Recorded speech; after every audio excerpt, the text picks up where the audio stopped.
Good morning, good morning. Ayan, ano ko muna, defrost ko muna yung chicken. Ako, mag-titinola. Sensya na, may lagnat kasi ako, kaya ganito yung, boses ko.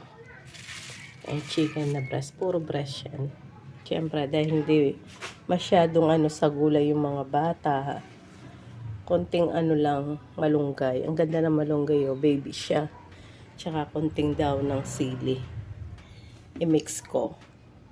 So, niready ko na nga yung daw ng sili tsaka malunggay. Hindi kasi mahilig sa mga gulay yung mga bata eh. Tapos hinihiwa-hiwa ko na nga pala yung sayote, tas siling haba. Matindi yung siling haba na to, sobrang niya, anghang, parang siya, labuyo. Grabe.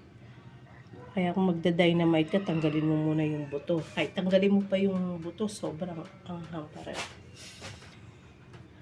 Tapos, maglalaga ako ng saging na sweet corn. Tapos ito, yung saging na natondan para sa apo ko. Tapos, niready ko na rin yung mga bawang sibuyas. Gigisa ko na lang laya, sibuyas, bawang. Ayan, prepare ko na. Tapos, pahinga lang ako ng konti. Mamaya, gigisa ko na. Maya ulit.